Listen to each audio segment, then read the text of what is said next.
Hey, what's going on? Good. What's going on? Sorry for the miscommunication. No, it's all good. It happens. This is so cool for me. I've listened to your podcast for I don't know how many years. So this is lovely to finally get to do. You are very much so one of the few that inspired me to start my own podcast. So it's very, very cool. Yeah, absolutely. It's no, I've been excited to have you on too. I mean, I know on and off we talked about doing this for a while. So yeah, it's very cool to do. And I mean, to give that right back to you, I mean, you're one of the few. I mean, there's a few DJ podcasts out these days, but I think there's very few people who are kind of trying to do it right, if you know what I mean, and like do it in a like fully above board, fully professional way that is on the level of like actual popular podcasts and not just kind of like somebody's little pet project. 100%. So I see what you're doing. It's and you know, cool. A lot of stuff goes into that, and that means that means a lot coming from you, and it's been a development over time. We now have I have an assistant that helps me and make sure. I used to be the person that would have the laptop facing this way and the breaker would trip and then the recording would go away. And we've ran through all of those types of situations. Nightmare. Yeah. And now I have someone and it has made a world of difference. And it's just how can we make this bigger and better and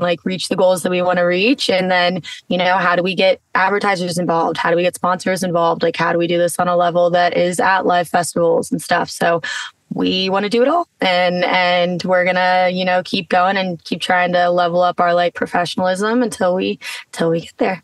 I love it. Well, I saw that you were just at EDC doing some interviews for Insomniac there too. It was cool for me to see because that was something we had pitched to a couple different festivals pre-pandemic, the idea of book me, I'll come out and play, but it'll also be an interview component. And it's kind of this, 360 integration kind of idea. Pre-pandemic, people were not so interested, I'll tell you. So it's cool to see people are doing it now because I think festivals have kind of realized everything went online during the pandemic. And now I think people have kind of realized that it is actually all connected. It's all connected. And now, even though in our space, there's still a handful of people who do it in a way that what you said before is at a certain level of professionalism, and they want it to act a certain way, and they know what their audience and their demographic is.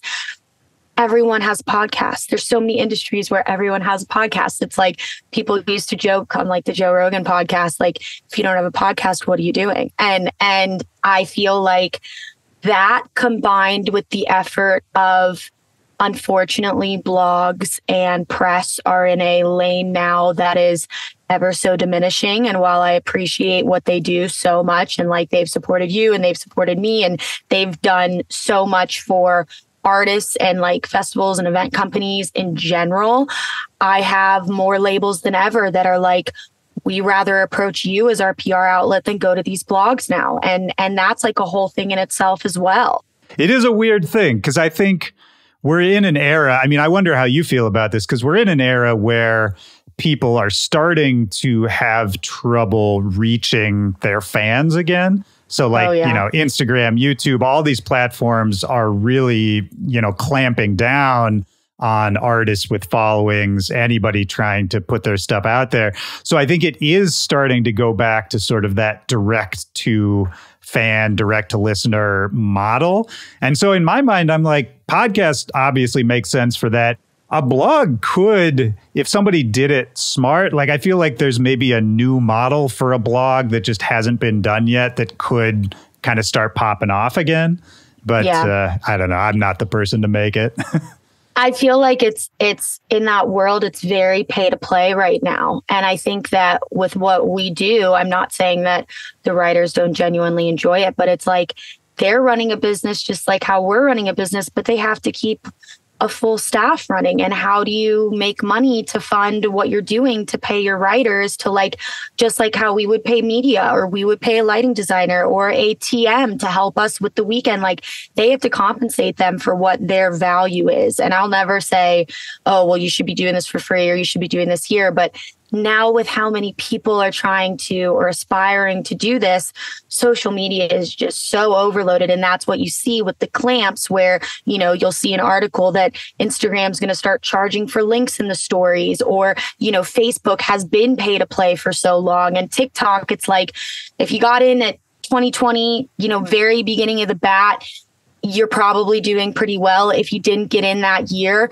the growth has been suppressed. You're not going to blow up. You're not going to be an overnight sensation. And the way that I've always approached my project, and the way that I feel like my favorite artists have always approached their project, Maddie, Porter, Allison, has been very grassroots. It's very community driven. It's very, let's break down the fourth wall. It's very, let me get to know you, you get to know me. And like, we're building this whole entire environment and universe together around the project.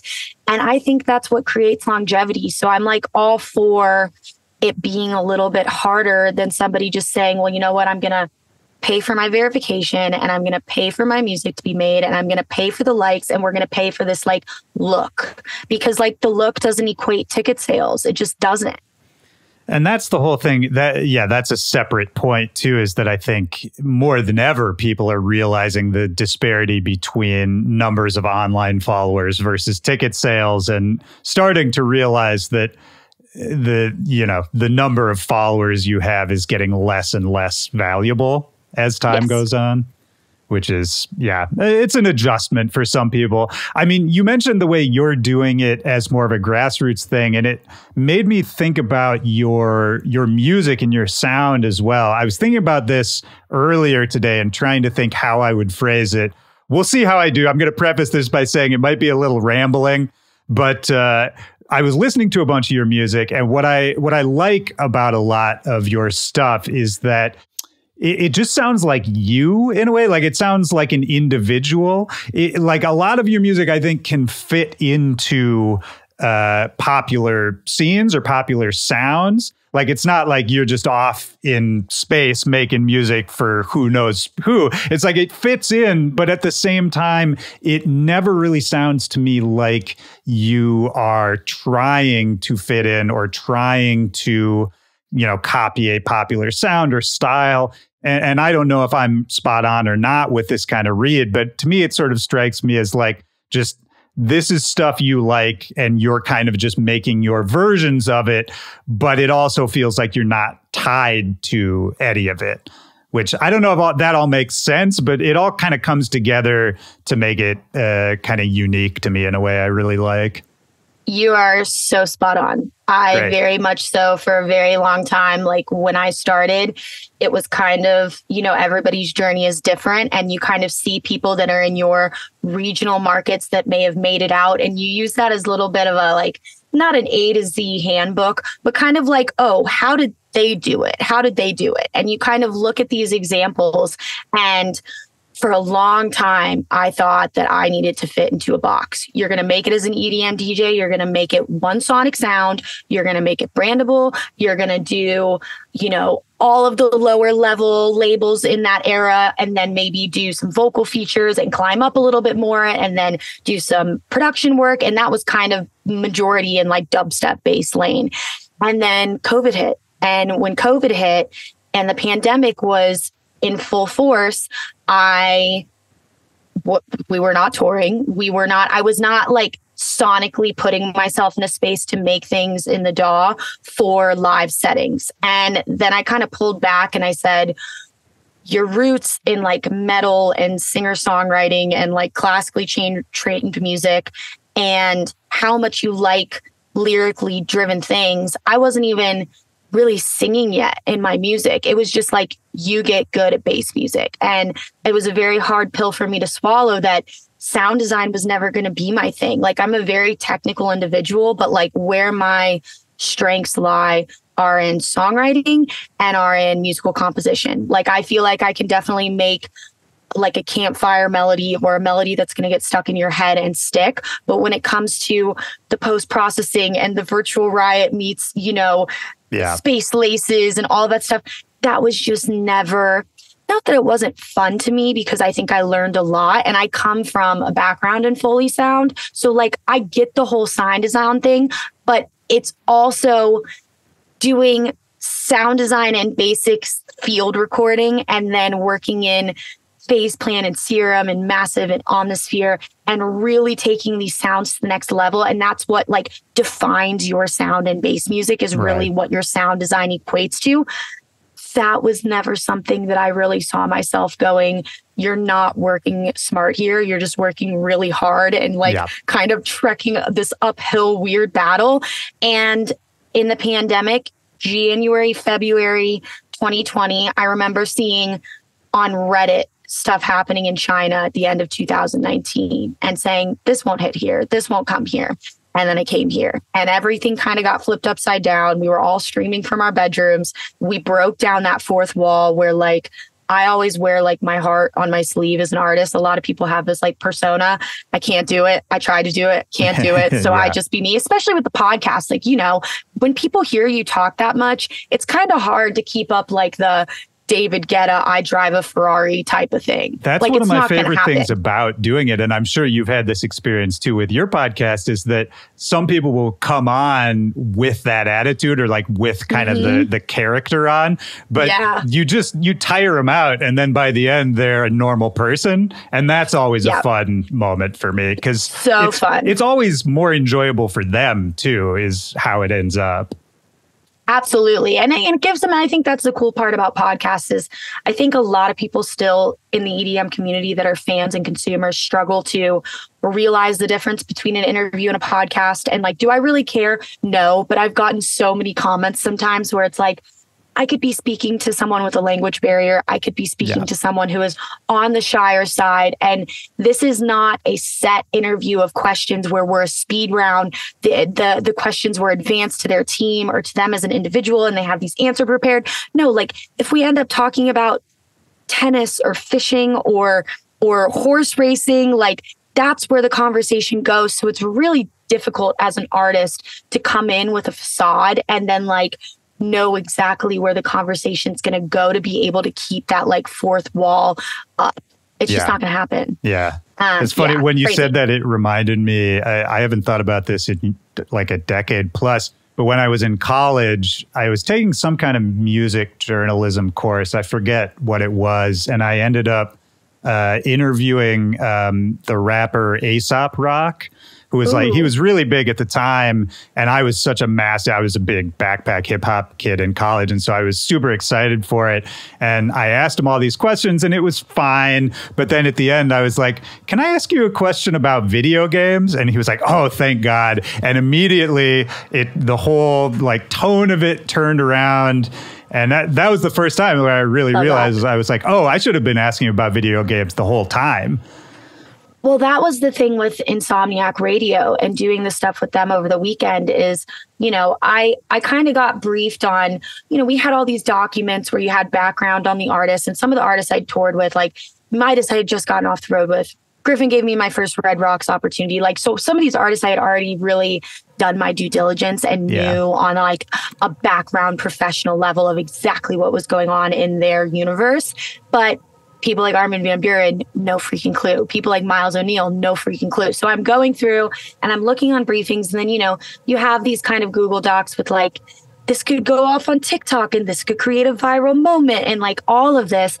And I just asked the lead on site and I said, do you want me to keep this music orientated, or do you want me to really pull from like things that I know they're a fan of out of music, like Nightmare, Tyler, perfect example. Yeah. He loves doing these like hiking excursions that are like really fucking crazy, and like Alaska, and doing these 14ers like totally on his own. And I'm like, I feel like as a fan that I would want to hear about something that I didn't know, not their new album that they've been promoting on EDM.com and Dancing Astro for the last year. And as an artist, when I get asked something, like if somebody asks me something about yoga or tennis or metal or whatever it may be, they light up because it's something that they want to actually talk about. And then they're more inclined to actually promote it on their own pages. Yeah, no, 100%. Well, I mean, on that note, let's hit a couple of these for you. So you mentioned you had a background in Foley sound, which I didn't know about. What's the story there? So Foley sound is like, for people listening who may not know, like think of like bones crunching in The Walking Dead. Think about even a close up in a movie of someone biting into a sandwich. Think about somebody walking on eggshells on a beach or, you know, swimming in the water. All of that stuff isn't picked up in actual, you know, on site filming. So I went to traditional university for a year. I studied international affairs with a minor in Russian. Not for me. Not for me. Do you speak Russian? I still have a Russian keyboard on my phone, and I sometimes see people looking at it and they're just like, are you kind of a spy? And it's like, no, I'm definitely not a spy, but I still just like, it was an 18 credit course and it was the hardest professor that I've just ever met in my life. Like from Russia, hardly spoke any English. You took it 5 days a week, 3-hour classes. Oh yeah. Like burnt into your soul. I might as well have been living in Moscow. Like that's how I felt. And like you would go home at night and I just like still know in my head, like, how do you introduce yourself? How do you say this? How do you say that you're a freshman at this university studying this? And like the huge difference in like why everybody studies Spanish and French in school is because like our calligraphy is the same. But then when you get to, you know, Chinese or you get to Russian, the whole alphabet is different. You're like having to reframe your whole mind. Really cool. Not for me. Almost failed. Yeah. So, but I still have it on my phone. And so I still from time to time, I'm like, oh, can you still do this? And so then I transferred back to Florida. I went to a trade school. I went to Full Sail. Super easy, but like expedited course. You better know what you want to do if you're going there or you're just wasting time and you're getting yourself in way more debt than you needed to be. I almost went to Berkeley. That was hard to justify because I was going to study traditional jazz. And it was like, how much money are you going to actually make out of traditional jazz? And for how much it was a year, it was like, I think student debts and loans are some of the most evil things that happen ever because you have a child signing themselves away for so much money. And but it's good you had awareness of those kinds of things at the time, because I think that's pretty rare at a young age when you're still figuring out your path. Like, was that the reason you were like, this is just not worth it at the time?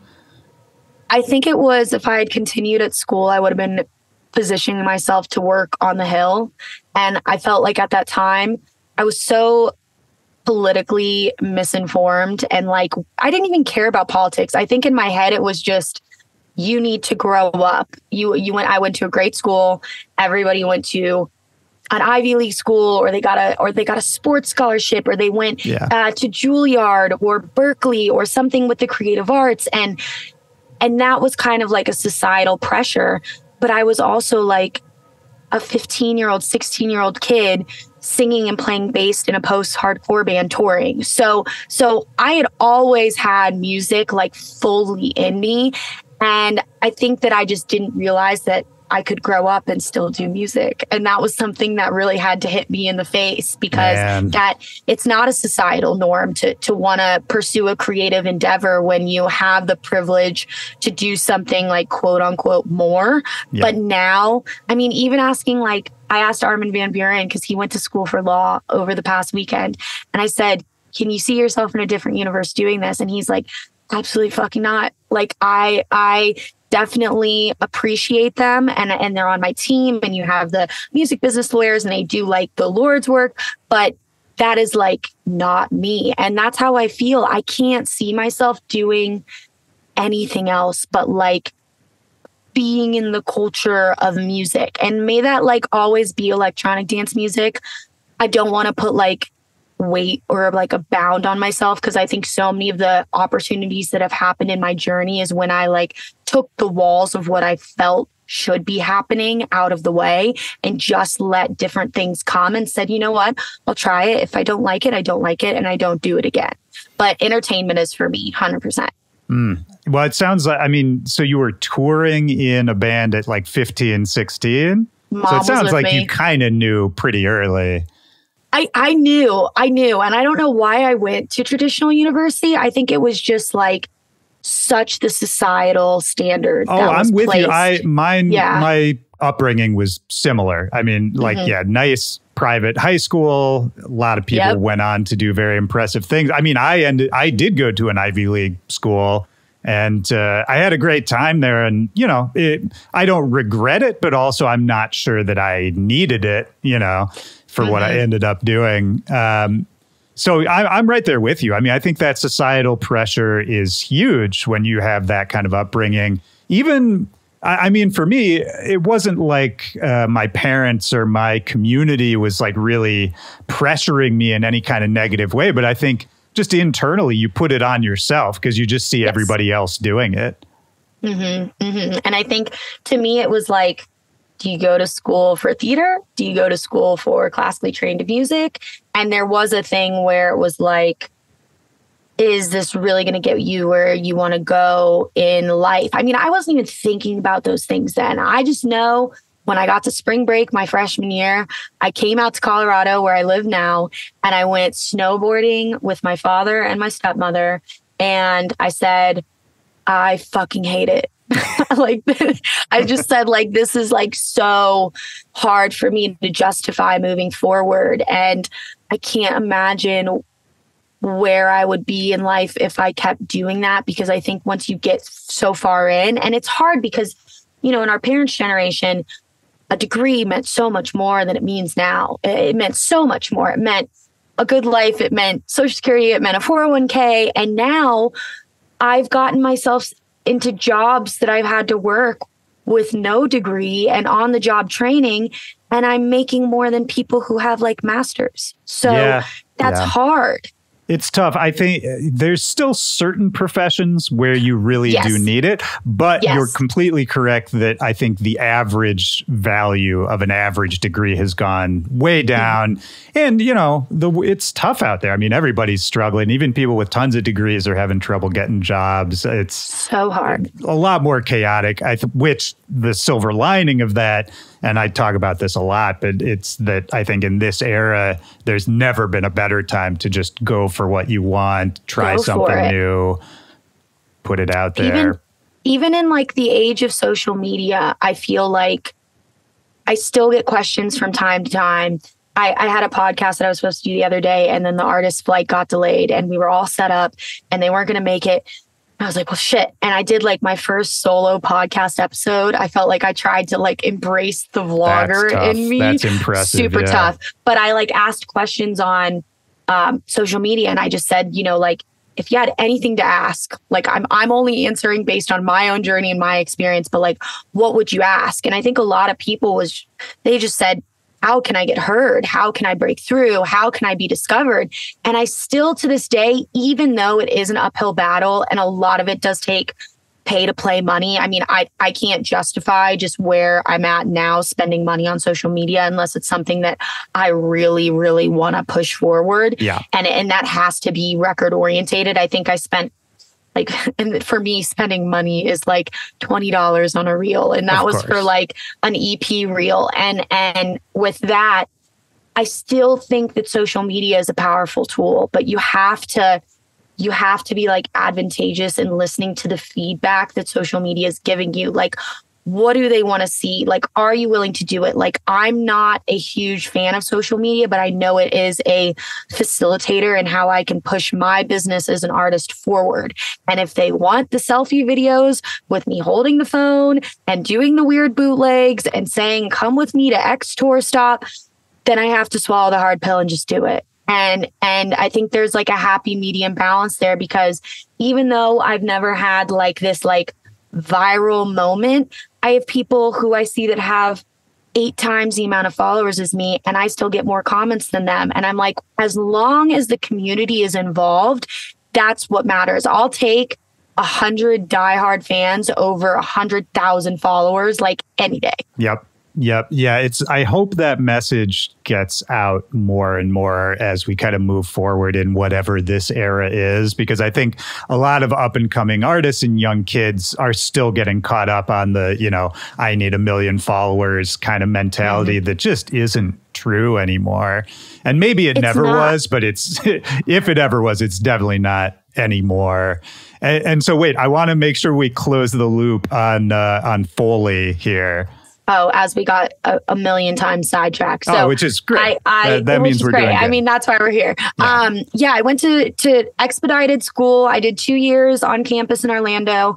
I did about 6 months online. Once I was done with labs and everything. And, Full Sail was not a traditional university where you could fuck off and show up to lectures and show up to your exams and then you're good to go. It was mandatory class attendance. You fell under a percentage of attendance. You failed the class. So you really had to be there. And a lot of things I was already knowledgeable on, but it taught me like great things in Pro Tools. And I met some instructors that were awesome. And I met some kids that I still know that do work for WWE or ESPN or Pixar. And that was kind of cool as I'm not really involved in that network. I know that if there ever comes a point where I say, I'm burnt out right here, I need to go do something else. Like I look up to like Junkie XL. I look up to obviously like people in this space that are they do the Foley sound, but they also do the scoring. Like if I were to do anything else in a different universe, it would definitely be to score for film and television and animated series. And that is, I did some awesome, very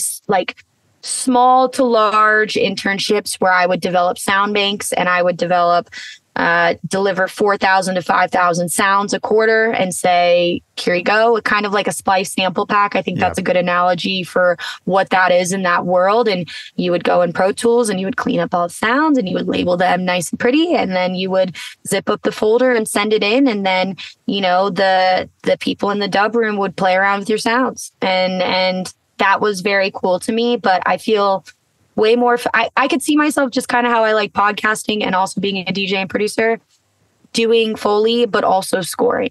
So like I could see those two worlds like living together very well, maybe in the future when I'm older. But I also think that there's just like such a skill set that we hold as producers that a lot of people, again, put these like chains on and these ropes on. And I get it. We only have so many hours in a day. And like when you are locked into, especially in this industry, when you have that momentum, when you have that rock to hop off of to the next level, you have to take it and run with every inch of being that you have.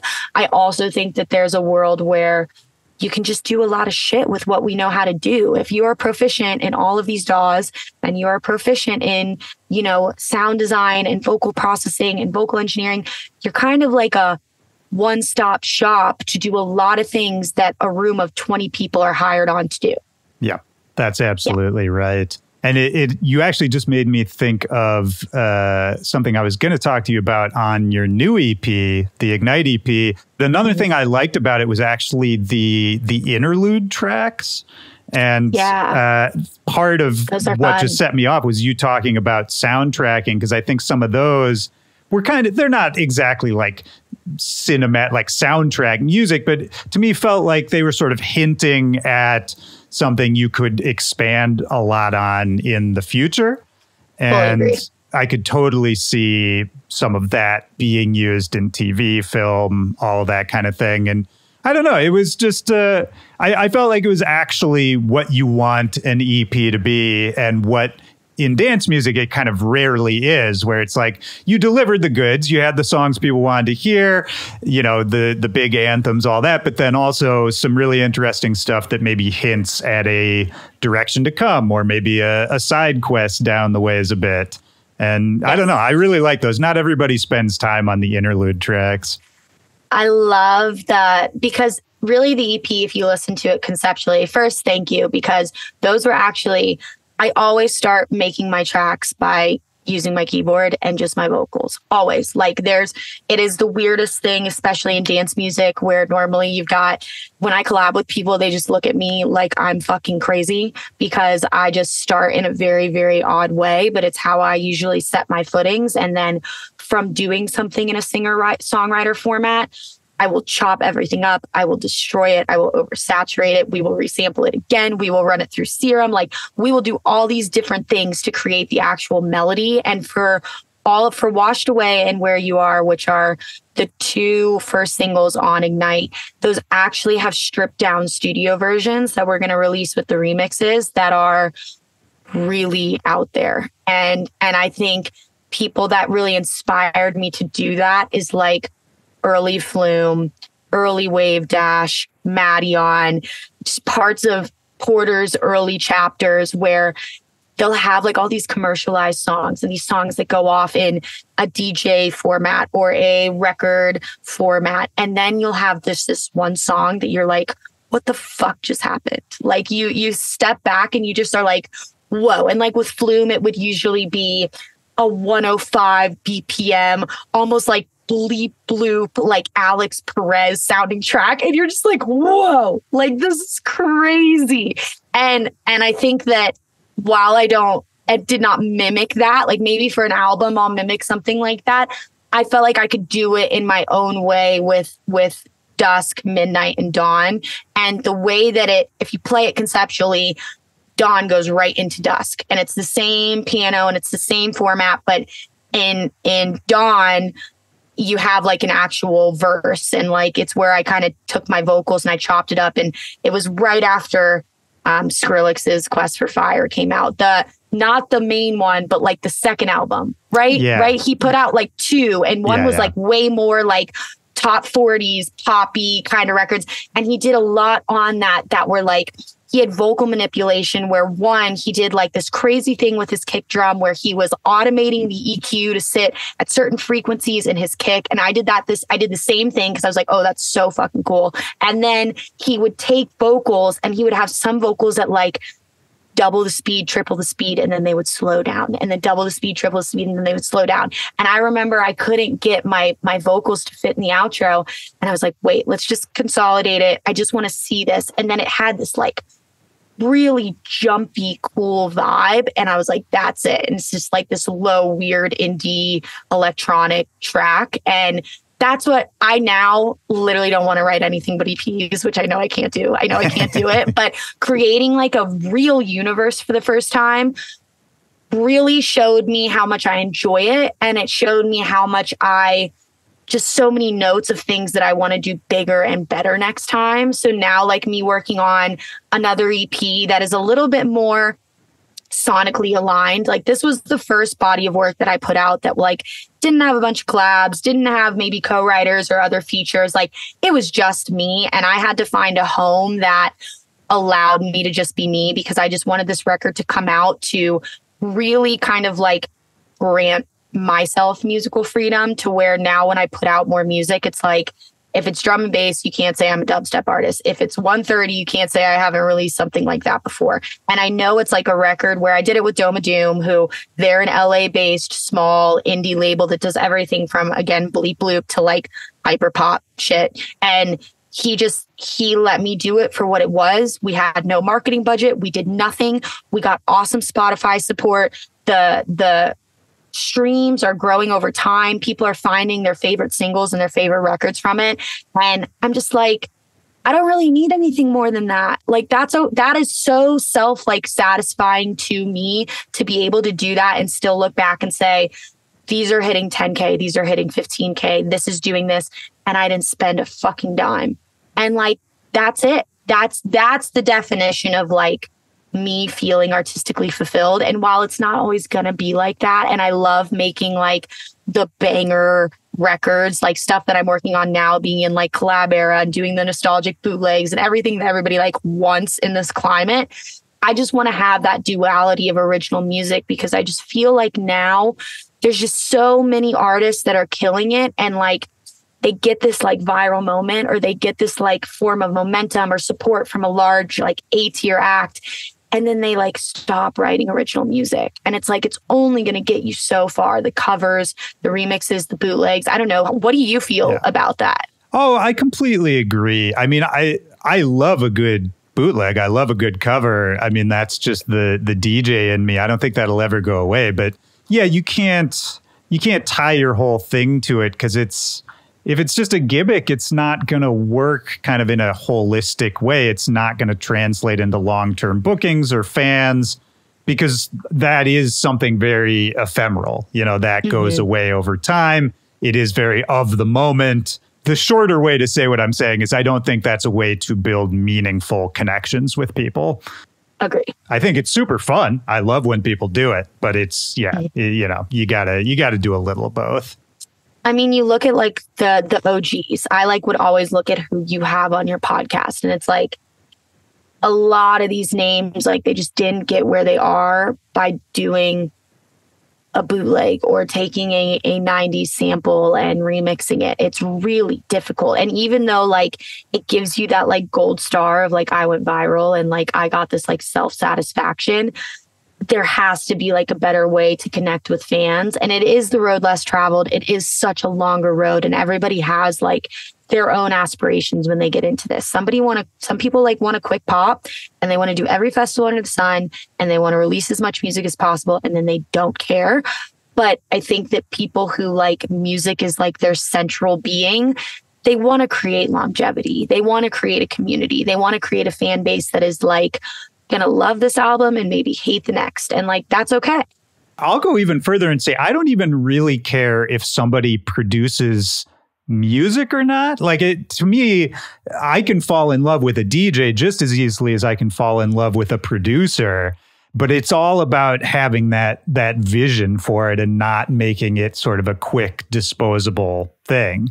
You know, if what you love is combining different styles of music or mashing things up in an unexpected way, that's great. But I need to see like the fully thought out, fully passionate version of that, rather than kind of, you know, a quick viral clip of, you know, putting Gunna over, you know, some rock song, whatever it is. But shout out TikTok. TikTok has created this full, man, I've seen more mashups than I think I need to see for the rest of my life, all of my days. And I love mashups. Like it's a weird thing because it's just too much of a good thing, I think, and too disposable of the content. Otherwise, I got no problem with it. But 100%. Yeah, I'm with you. I mean, for you, like, obviously, I think it's safe to say at this point, music is your thing. It's, you know, it's your driving force. And you mentioned earlier you're classically trained and you've been doing it from a young age. Where did it start? Like, how early on, how old were you when music really first came into play? Like, literally 3. Like 3 years old. What was going on at 3?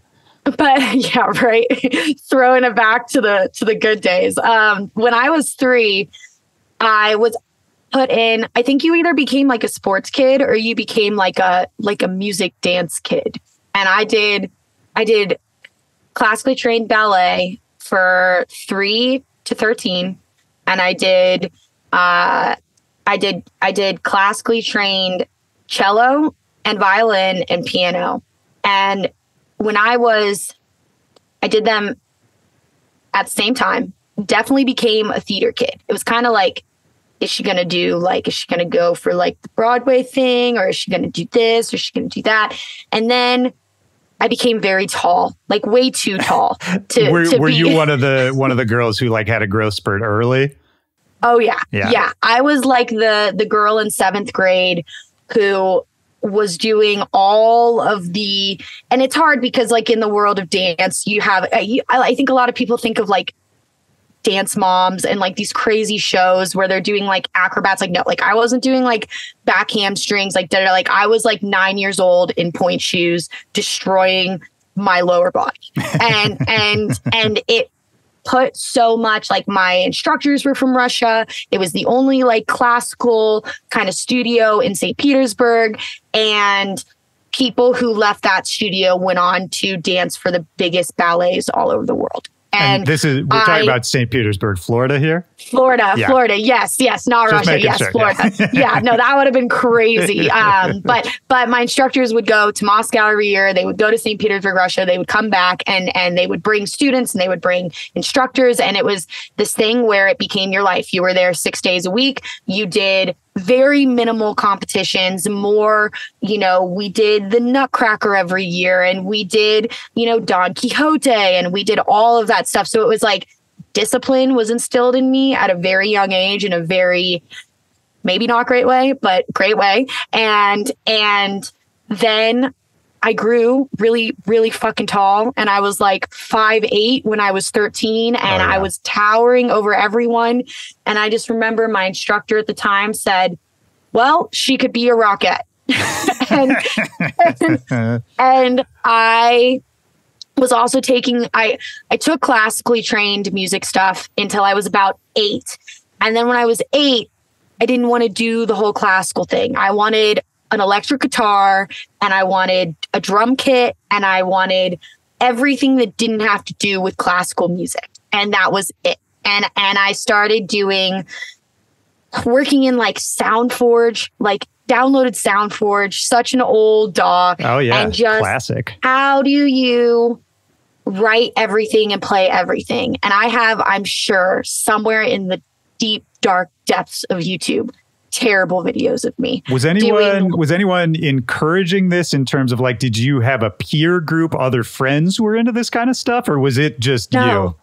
It was literally me. I went and my father was a studio drummer. Now he owns his own electrical business, but when he was, I would say, late teens to early 20s, he worked in Nashville. He was a studio drummer. I wouldn't be doing music without him. Yeah. But my mom supported me in everything I did without like blinking a fucking eye. She's like, all right, like, let's do it. I'm like, okay, sweet. Like, had the garage band in 7th grade, was still doing dance. And then I remember it was a very difficult conversation, but my dad said that I needed to choose. And while I think a lot of people don't necessarily agree with that, he said, you do this and this is the definition of your life, and you don't really hang around other kids, and your community are the people that you're around with. And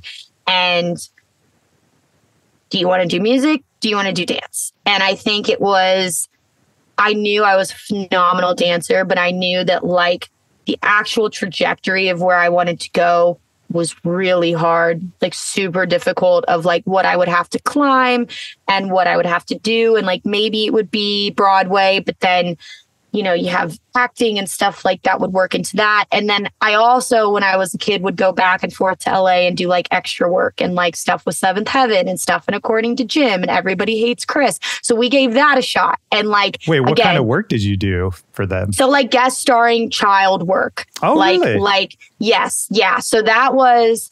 So you're on some people could go see you in some episodes. Yep. The I don't know what the hell year it is. I was in the Christmas special episode for Seventh Heaven, and I was guest starring role with, I think it was Rudy's best friend. I don't even think I had a name. And I was in The Unit, and I was in Everybody Hates Chris, and I was in According to Jim, and I was in a few other things. And it was really difficult because they want you to fit into a mold, kind of like in a lot of these other kind of lanes. Yeah. And I just learned a lot of hard things as like a 9, 10, 11-year-old kid. And I never thought, as someone who has tattoos now all over their body and has green hair, me fitting into the mold, probably not the best. Probably not the best. This is crazy. You've done so much stuff and you're still so young. I mean, it's for like the little child acting. Then what was the deal? How did you end up on tour at 15? So I started my own band when I was in 7th grade, and it was me, and it was, at the time, it was a big band. I was the vocalist. We had a guitarist, we had a bassist, we had a drummer, and then we had a pianist. And we did like a few competitions, and I'd known the guitarist from like going to local metal shows. Like, I was the scene kid. I went very quickly from we're not dancing anymore, take me to see Woe Is Me and Attack, and I Set My Friends on Fire and Ask Alexandria. So my mom would go, she would sit upstairs in the balcony area. I remember like Vans Warped Tour at Vinoy Park, my first Wall of Death at like Bring Me the Horizon, the Diamonds Aren't Forever era, like all of that stuff literally defined me. And I said I wanted to start a band. So the kid that I knew from, I don't even know if we met on Facebook or if we met at like a local show, he was like, I play guitar. I was like, I know how to play all of this. We started a band. We stunk. We got a drummer that was significantly older than us. We got a bassist that ended up saying, I don't want to do this. So then I started playing bass because I knew how to play guitar. So then I must know how to play bass. And now I would never say that, because bassists in their own right are like a total thing. And a good bassist is not to be compared to a guitarist. So I totally get that. And we started doing these, like, we did like the Ernie Ball band competition and we won. And we got in with all of these like local shows where we would go and we would like sell the tickets. We would pay to play pretty much. We would sell the tickets to all of our friends to open up for like Black Veil Brides and OTEP. And God, we did like Oasis acoustic shows. And then we would do like our own local shows. And then we started doing like, again, when we were in school, we started doing like Florida dates with a select group of people. And then when I was 16, an act called Rookie of the Year was doing a tour, and they reached out to us and they said, we can't pay you anything. Do you want to come and tour with us? Perfect. At 15? Absolutely. Yes, you do. Absolutely. And my mom got us a church van, and we all got in the van, and we did everything from like the Florida stops all the way up to like Vermont. We did New York. We did Raleigh, North Carolina. We did Charlotte. We did Boston.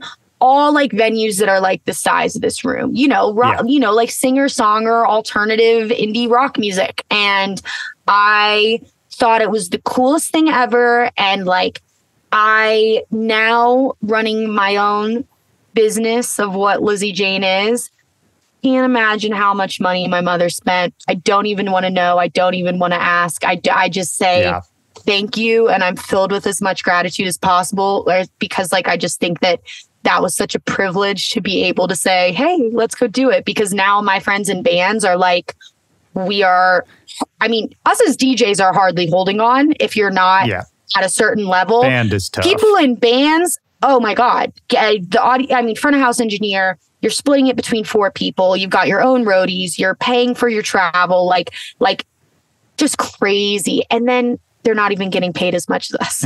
So that's hard. That's so difficult. But it was an experience that defined me.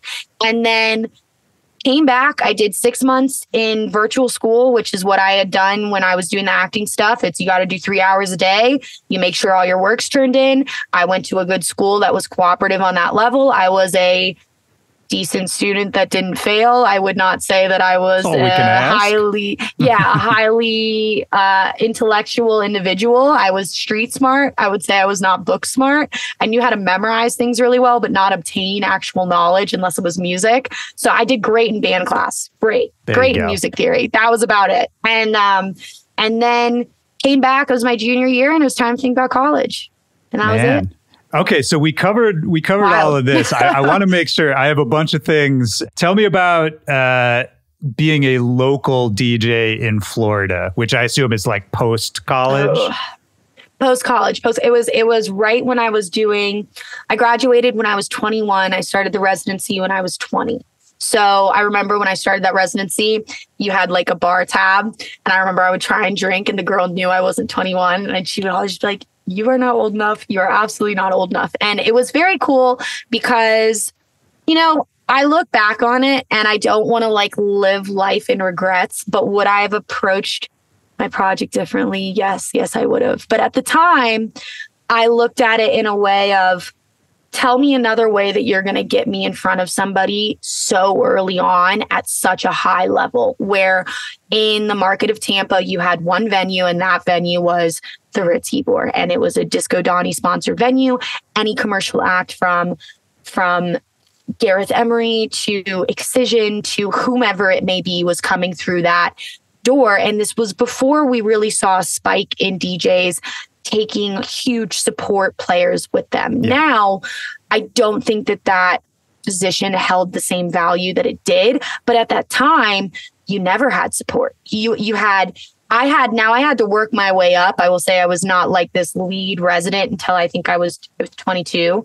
And that was a bit pre-COVID. And I learned how to DJ basically in that club. Before I took the residency, I was playing in my like terrible apartment on University Boulevard in Orlando. And I did a competition thing there, and I was just like, just go, just do it, like whatever. And then they asked me to come back and open the side room, which is where they kind of held everybody until the main room that was like 1700 cap would open later in the night. And I went and I was prepared, and I thought I, put together a great sonic set, and I just hoped for the fucking best. And I knew that I knew how to perform, and it went really well. And then they kind of just said, do you want to do this? And I said yes. And that was like 2-3 years of me really being there every Friday, getting to know, there are collabs that I would not have if it wasn't for that. Like the Figure collab, which like he's an OG, like Josh is a phenomenal individual. If he didn't hear me singing towards the end of the residency, we would have never worked on Take Control together. Like there are things that have come out of that. My basis, introductions to a lot of teams that work at a very high level in the industry. And I always tried to hold myself to while I had very, I think being in your young 20s is a very experimental, like mess up kind of moments in your life. I think that I tried to handle myself with as much like professionalism as I possibly could. And I knew that this was just a stepping stone. And I knew that there was just something that switched in the last year that I was there, where I was starting to do national tours, like regionally, like doing all the Florida dates, or doing Florida and New Orleans and South Carolina and North Carolina and Atlanta. And that would be it. And then as long as I would clear it with them, I'd be like good to go. And they were kind of bringing up somebody underneath me. So it was easy. But I started to treat those sets like I was the headline. I just kind of said, fuck it. And I was singing, and I was playing all my songs, and anything I had finished that week, I made sure it was in my set. And I think that through that, I have such an awesome community in Florida. Like, I don't think I would have ever garnered the support that I have in Florida, even though sonically I've definitely matured, if I didn't do those times and those years there. And it gave me muscle memory to where DJing, I think, can be scary for people, especially for people who wear the producer's hat first. And putting together a well-curated set is not like for the faint-hearted. It is very difficult. And especially like putting your music with other people's music and making sure you have new edits and things that just don't sound like everybody else. When everybody's being a DJ, it just helps substantially. And I had to make a new set every week. So for 3 years, I was crate digging. I was finding these like Russian DJ pools where I could get the like lossless files for free, and then like pull things from here and get acapellas. Like now I definitely feel like I'm a producer's DJ, because like all of the records that I make obviously are unless I like say this is a D&B set, or I'm sonically placed here and this is what I need to do, they're going to hold the forefront of what I'm doing. But I know that I'm a good DJ, and I know I can like hop on with other DJs if we're like, let's just fuck around, and I can impress the fuck out of somebody. And I couldn't do that without that residency. So that's how I felt. But I also think that there's a fine line between putting your foot down and saying, okay, we must move on. Even if it's uncomfortable, there has to be an end goal here where you may not do what the person did before you, or you may not have somebody who's the talent buyer there involved in your project. But the way that I look back at everything now, I wouldn't have wanted it to happen like any other way. So very cool, but different. What got you into dance music? Was it coming from metal? Was it a Skrillex moment? It was an RL Grime moment. Oh, interesting. Is what got me. The Void tour in 2014. Used my fake ID, went to Tampa, went to Orlando, went to Miami. Before that, I had been brought to a Borgore show.